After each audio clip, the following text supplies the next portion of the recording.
Hi, this is Midnight My Soul. Namaste. I see the divine in you.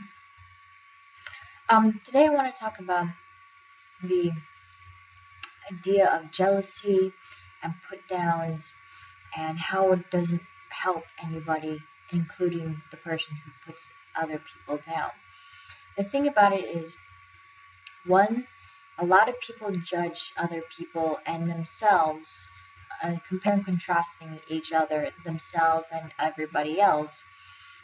That's not very efficient way of looking at things. Yes, people do it, but it's also not an efficient way of using one's energy or time. Um, a lot of it has to do with the fact that if you compare yourself with other people, whether you're better than someone or whether you're worse than someone, it causes distress and pain and agony and just not good feelings. But if you don't judge yourself, but the thing is, if you don't judge yourself, compare and contrast yourself against other people, you save up a lot of energies and you don't compare your happiness or what you have with other people. You you don't judge yourself with other people and you don't judge other people about what they have or what they don't have and then feel better about being better than somebody else or worse off than somebody else. That's a waste of energy and a waste of time. What's more effective is to not compare or judge people at all. That may be difficult for some people, but it's more effective in the long run because you're not comparing yourself to anybody else. You're not judging whether your happiness or what you have is better or worse than other people. When you realize that everybody is equal, divinely the same, and that we're all divine conscious entities having a human experience. We are all the same. We come from the same source. We're going to die and we go to the same source. That's what I see. And when you see other people as the fact, realizing that everybody has strengths and weaknesses. You have strengths and weaknesses. I have strengths and weaknesses. Everybody else has strengths and weaknesses. So everybody, pretty much everyone, including me and including you, balances each other else out as being equal. Two is the fact that makes you unique. Your strengths and your weaknesses also defines who and what you are. You want to be able to remember that. It's not only your strength, but your weaknesses define who and what you are. If you were like perfect at everything, you'd be bored at at everything. You'd be bored and you wouldn't want to do anything. You wouldn't want to go out and do stuff. You wouldn't want to think about stuff. If you were perfect, you'd be either God or you'd be very incredibly bored at life because you can do everything, you've thought of everything, everything's already considered, so you don't have any way of uh, wanting to do anything because you've already done everything and it's perfect. That's why there's weaknesses, because I believe that everybody was divided at, like, in a sense, the divine source ended up dividing itself into its myriad shapes and forms to experience, to not only define itself in experiences and divide itself into its myriad shapes and forms, but to experience itself through each other's different ways and shapes and forms. Through all of the shapes and forms, it wants to experience itself through us, through you, through everybody, through all life forms, through me, through you. And in that sense, everybody has their strengths because of the things that you can do and all the energies and the possibilities of who and what you are, and weaknesses of what your energies are not capable of doing at the time. You're not capable of doing everything and stuff. It defines and shapes your energy into what you are. So you shouldn't look at your weaknesses as something that you are bad at and you are like wrong and that you're not good and you suck or anything like that. You should see yourself as saying, my goodness, my strengths and all of my weaknesses, all of my strengths and all of my weaknesses, everything I can do and everything I cannot do, defines who and what I am. It makes me me. It makes me unique. It makes me the person I am. And if I was somebody else, if I had different strengths and different weaknesses, and if my weaknesses were something else, or if my strengths were something else, I wouldn't be me. Think of that on yourself. You would not be you if you had different strengths and weaknesses. Another thing is everybody has different strengths and weaknesses, and that means everybody is unique in their own special way. A lot of people may follow the mainstream of what you should do, which I highly recommend you do not. You want to show off your differences, show off your uniqueness of who and what you are, not try to be the same as everybody else, because that closets you and blocks you into a person or pigeonholes you into a persona, and it keeps you from actually realizing your full potential of who and what you are and what you can do and what you can be. Everybody has that potential. It's a matter of being able to show off and be happy with all the strengths and all the weaknesses, and realize that that persona and those pros and cons help define and make you that much more unique of what you are. And if you can see that, realize that everybody because of that is equal, because everybody has strengths, things that they can do better than you, and everybody has weaknesses, things that they can't do as well as you, and vice versa. There's lots of strengths you can do better than others, and lots of weaknesses that you can't do than others. Realizing that it, in a sense, balances everybody else out to being equal and one, and equal with everybody else. It's a matter of showing off all that you can do and what you can't do, and realize that defines who you are and what you are. You should be able to show off what you are and who you are, as opposed to trying to be somebody that media wants you to be, and that closets you and keeps you in a personified, in a certain dimension and box, pigeonholing that does not define who you really are. So once you expand your consciousness and understanding that you're much more than that, and your strengths and your weaknesses define everything of what you are, and not comparing and contrasting with other people, you get a sense of understanding of not judging anybody, because you have your own weaknesses, you understand them, and you appreciate them for the fact that it defines you. It helps define who you are. And you can appreciate that everyone's strengths and everyone's weaknesses define who and what they are. And that there's no point.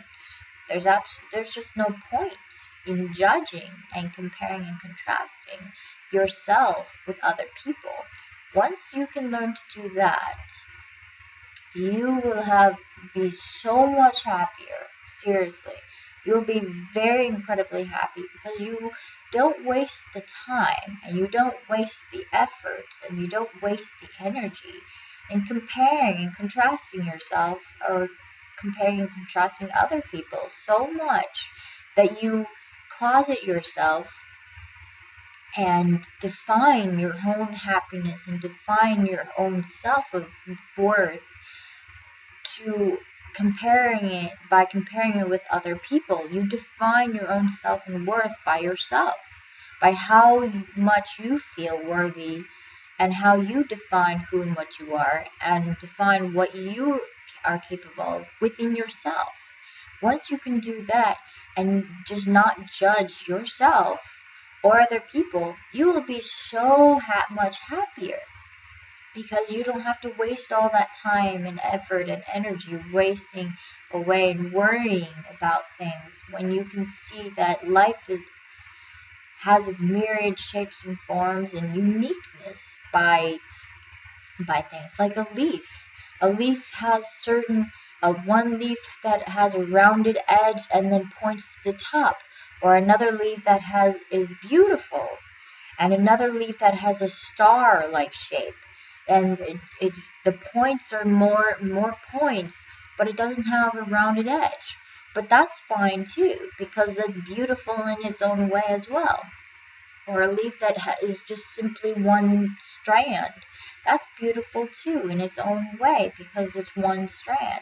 Or a leaf that is completely rounded. That's beautiful too in its own way, because it simply is. It's the uniqueness that Divine Source has provided and shown for us.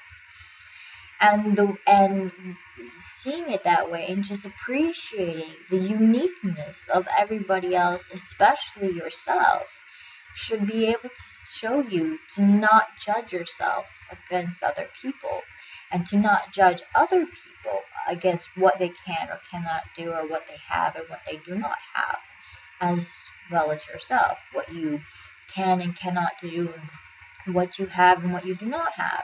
You feel a much more sense of self, and you'll feel a much higher sense of self-worth, saying, yeah, I'm pretty okay. I mean, this is fine. This is perfectly fine. What I have is perfectly fine, because it's what I need at the moment. I don't need that much. You don't really need that much stuff to get by. You don't really need $1 million, $2 million, $5 million in a mansion, a Maserati, and a boat, and a jet, and whatever to be happy. You don't need to compare your value, your money's worth, against other people to realize you have a happy life. You have a good life in what you have. You could live in a one-bedroom apartment. I don't have a job right now, and I'm still okay, because, well, my parents are helping me out, and once I become independent, I'll be even more, I'll be happier to be able to be independent. But I'll also know that I don't need that much stuff. I don't need to compare the Joneses and see, oh, I have to get a car of this caliber and standard. Oh, I need to get my apartment of this caliber and standard. Oh, I need to buy this and I need to have that just to be happy and compete and feel better about myself, because I'm at the same level as the Joneses. That takes a heck of a lot of energy, and it wastes energy, time, and money, especially money. If you feel happy within yourself and who and what you are, and what you do is worthwhile and you like it and it's good, and realizing that money doesn't really define who you are. It doesn't define your personality, and it doesn't define what you can do. Money only says what job you have and stuff like that, but a job doesn't necessarily define who you are. It may show you what you get in return for your work. And most often than not, especially the hard workers, and I appreciate and thank you very much for all the civil agents and workers who really work retail, people who work garbage men, people who work and the construction crew, electricians, and people who work really hard. And I'm sure there's a gazillion others. People who work really hard at what they do, they should be congratulating themselves and understanding that they work hard. They may not get the money that they are working hard for, but they work hard, they do the job, usually, especially in this economy, the value goes down, and the monetary gains and the funding goes down. Even though you work really hard, the monetary gains goes down, and you don't get, I guess, paid for what you for the job that you work at. But that should not define who and what you are. You have different personality at home, you have with your friends and family, you have your strengths and your weaknesses.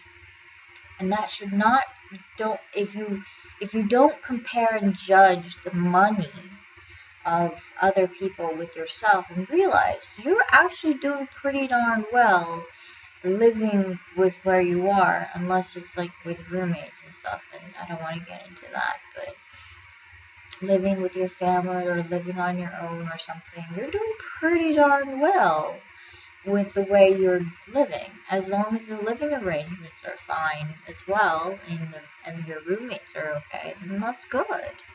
You shouldn't have to worry and compare yourself to other people, especially with monetary gains, because usually the money and the funding is usually very backwards with um, who gains what in different ways. Who gains what um, for the value of their work. Like me, I would put construction and electrician crews higher than entertainment football players, because football players may provide entertainment, and the people who provide entertainment in television and medium, that's all well and good. But electricians, garbage men, construction crews, they work hard, and a lot of other people work hard for the work that they do. So, and the monetary system is, I see, really backwards. So the money should not define who and what you are, because you're much more than that. That's what I want to impress to you, is that it does not define what you are, because you're much more. All of your strengths and all of your weaknesses define who and what you are, what you want to do, what you don't want to do, what your likes, what you don't like. If you just not compare yourself with the Joneses, and realize you can be happy within yourself, getting what you really need, not what you want, but what you really need to keep on surviving, and you can keep on living a happy life, and realize your life is pretty darn good, actually. I mean, as long as you're not, up there with the global elites and because for me, I see that is cutthroat.